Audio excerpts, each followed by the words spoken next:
Hello, my name is Pablo Kelly, and in 2014, when I was about 24, I was diagnosed with a grade 4 glioblastoma multiforme brain tumor, a primary brain tumor.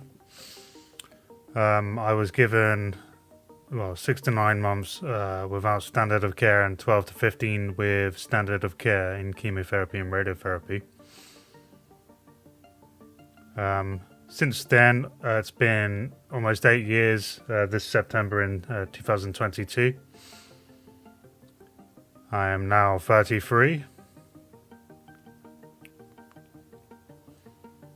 I decided to take my health into my own hands in 2014 when I went to a radiotherapy mask fitting. I actually thought I was going to see my oncologist to discuss standard of care and what they'd be doing for me, but apparently they'd fast-tracked me into chemotherapy and radiotherapy, and I wasn't there to see my oncologist. So when I was in the radiotherapy mask, I was pinned to the table with my mask on my face, and they were lining me up to the laser pointer. My gut, my instinct was telling me that I needed to ask some very important questions about the quantity of life that these treatments were going to provide me. And unfortunately, they did not provide me with the quality and the quantity of life that I was hoping for. So right there and then on the phone, talking to the oncologist, I declined standard of care in turn for a ketogenic diet.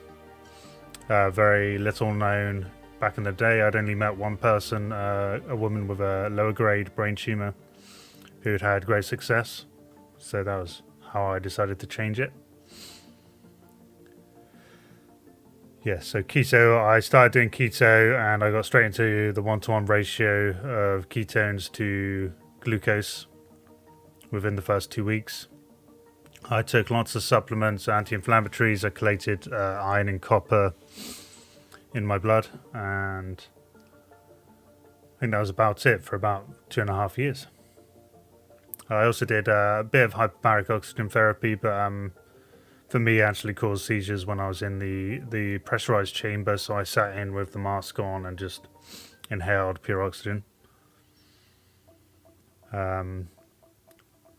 Meditation, I guess my mindset was that,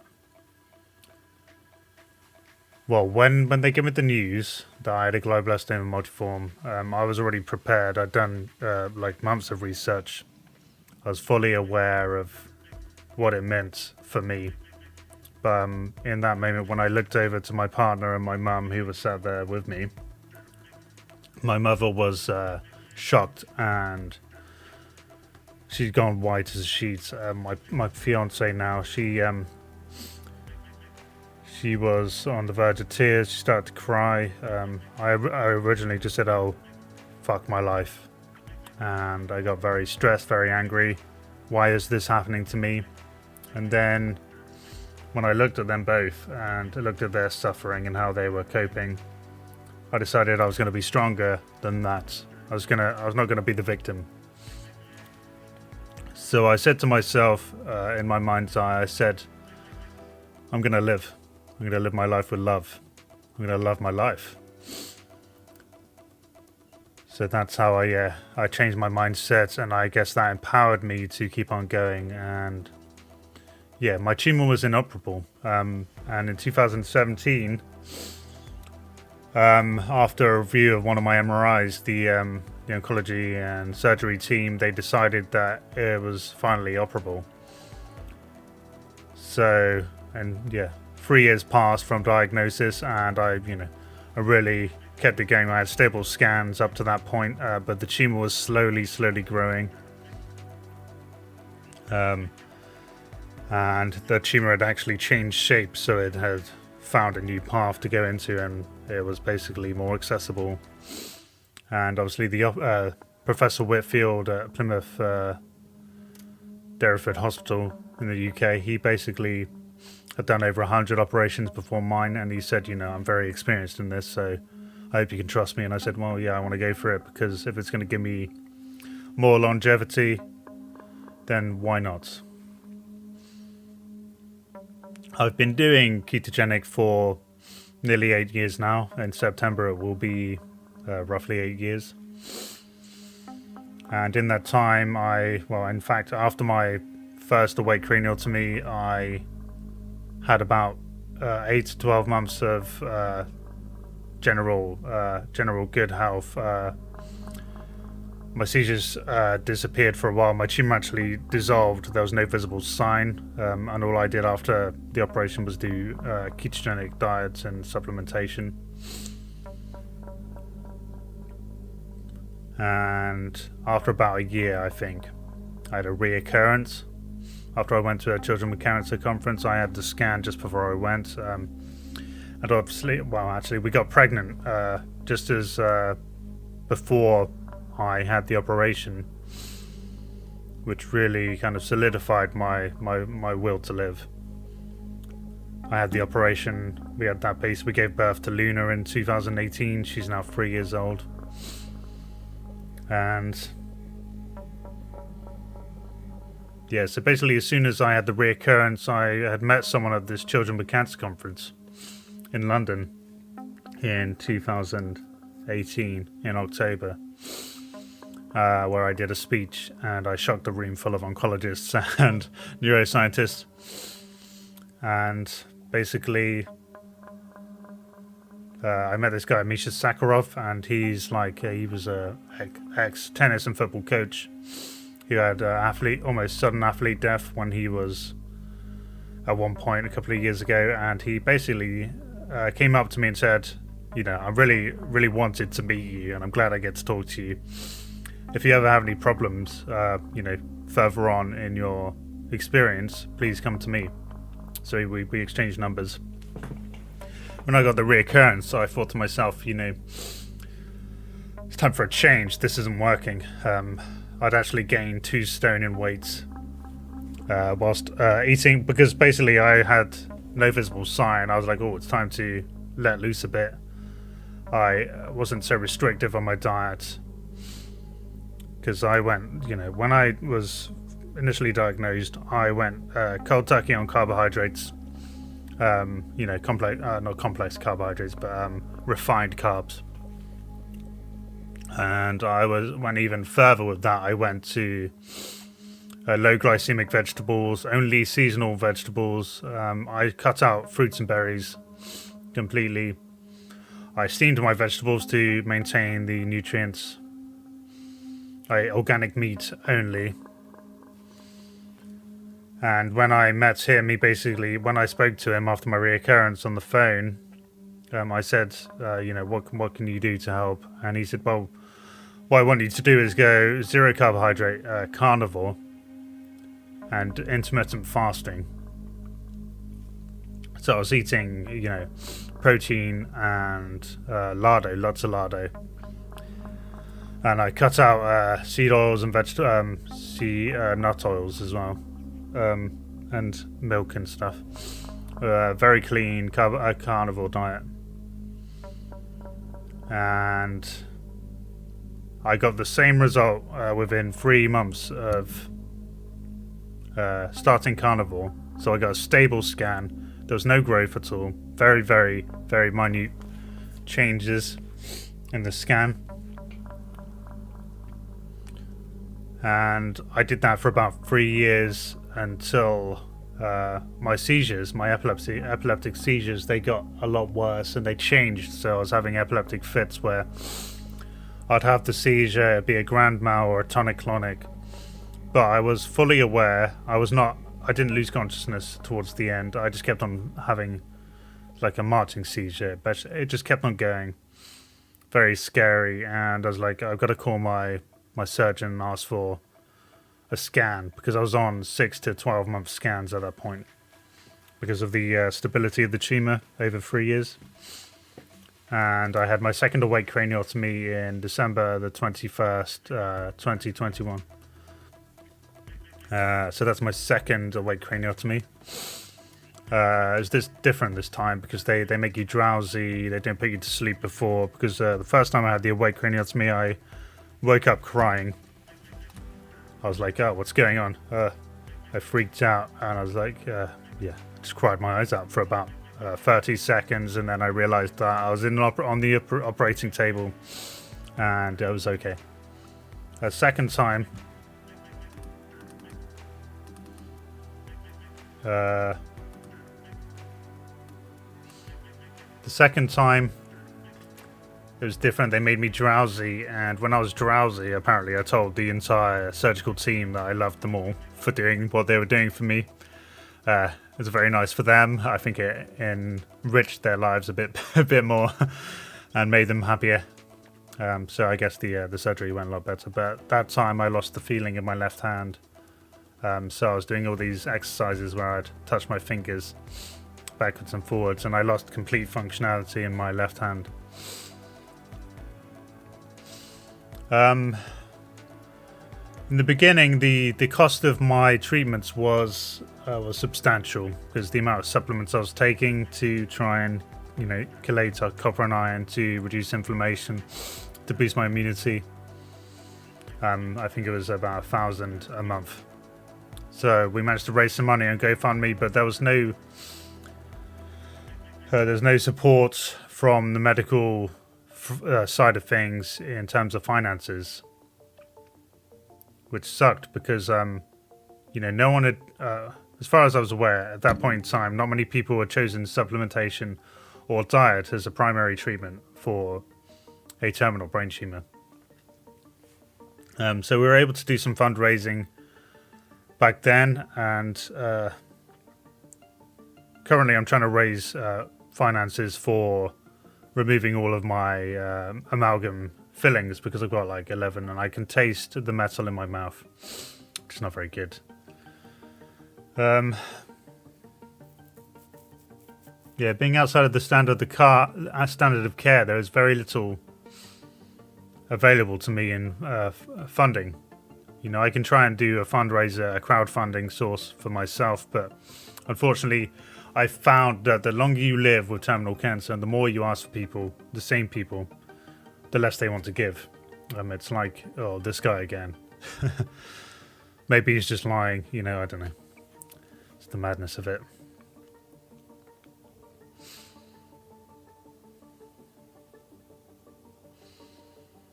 Initial diagnosis, when I was trying to, because I found out the type of brain tumor. In fact, I found out that it could have been a brain tumor after going for an MRI scan.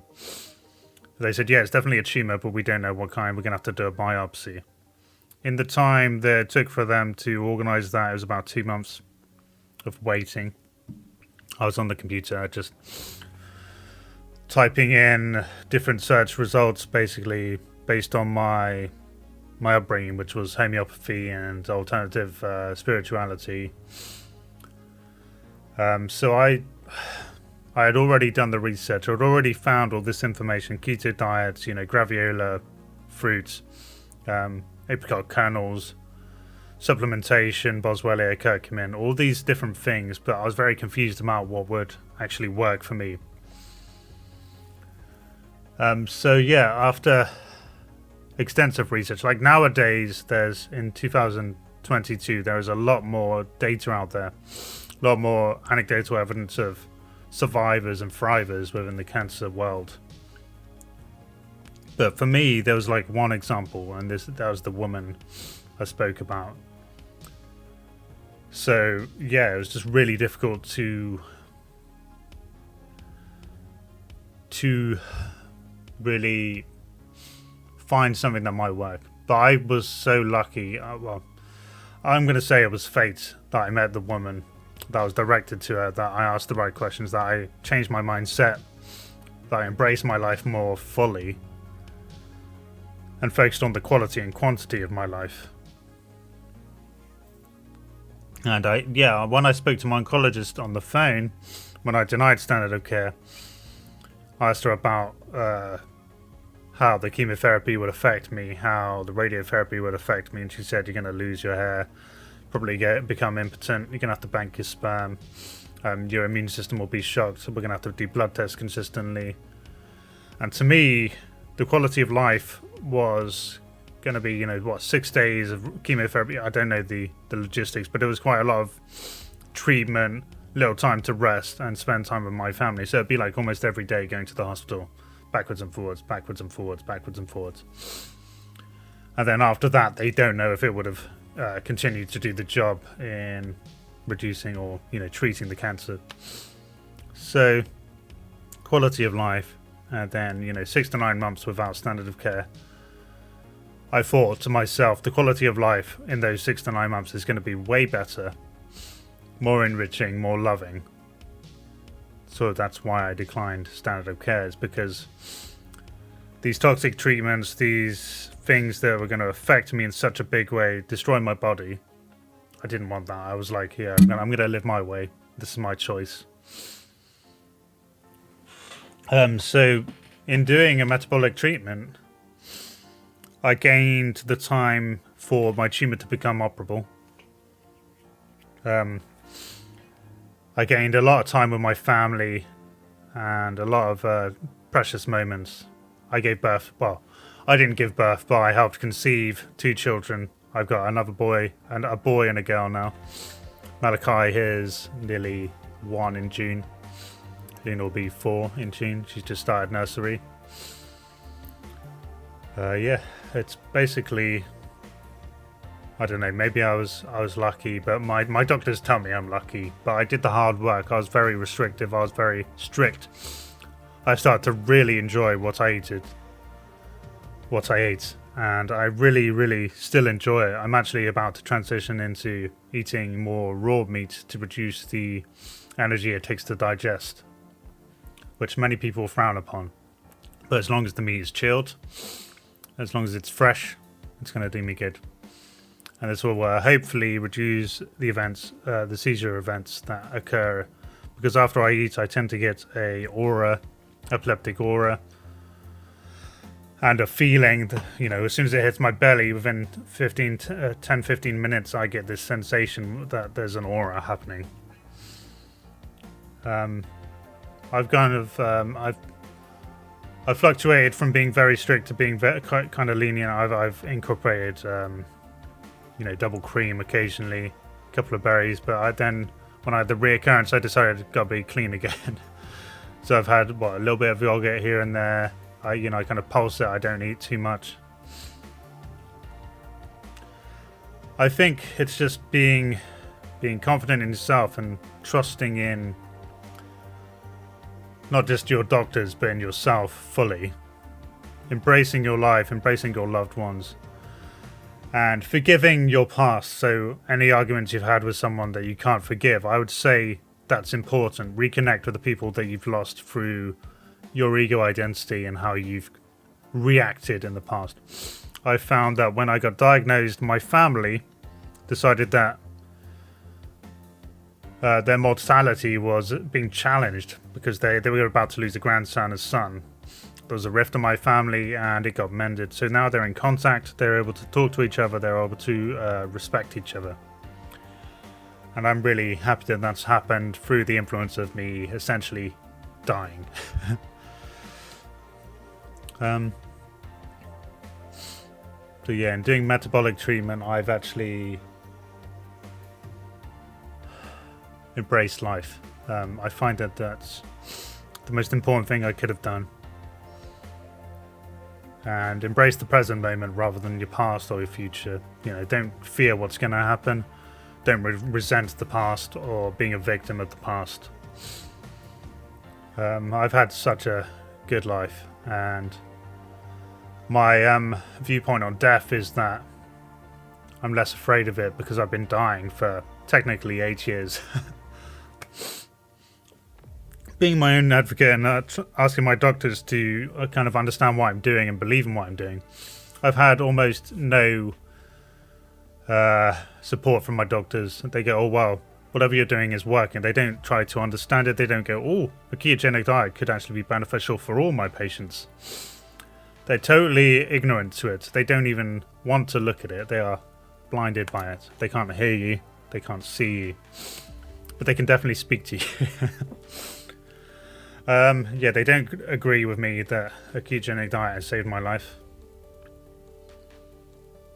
I'm just lucky. I mean, I do have the IDH1 mutant gene, which is a miracle of birth, I guess. But in terms of Professor Thomas Seyfried's press pulse strategy, blocking glutamine is one of the pulses. And the IDH1 mutant gene actually blocks glutamine to an extent. So I blocked glucose and I blocked glutamine. And I didn't even know this was the case. When I started the ketogenic diet, I was just like, this makes sense to me. High fat, low carbohydrate. Stop the glucose from getting to the tumor, feeding it. I am very frustrated that these complementary approaches in metabolic health, supplementation, and just a different understanding is not well known. It's not trusted by doctors. There's more and more following now. There's a case report written about me by Professor Seyfried and his colleagues last year, 2021. And there's about 83-month follow-up with a ketogenic diet alone without any standard of care. So yeah, it's just I feel personally that I'm going to put myself out there again and again. I'm going to put myself out to the newspapers and morning shows. I'm going to try and get myself right up there, because what I've done is pretty unique in the cancer world, and I believe that more and more people can benefit from my knowledge, my experience, my personal experience, which is a true experience, something that's happened and that I've accomplished. So yeah, my name is Pablo Kelly. I'll be an 8-year survivor of terminal inoperable glioblastoma multiforme in September 2022. And that's my story. I hope you gain some insight into yourself, and I hope you find some understanding in what you want to do on your cancer journey, because you've really got to be your own advocate. You really got to focus on yourself, your loved ones, just embracing the whole thing rather than fearing it, loving it. Loving the it sounds mad, but I've learned to love it, because all these experiences that I've had, and having, I'm going to get married this year. My children are growing up. I'm going to see my daughter go to school. My little boy is growing up, and he says da da da da and ma ma ma ma and la la la la. For all of us, he's a wonder and a miracle. So yeah, embrace life.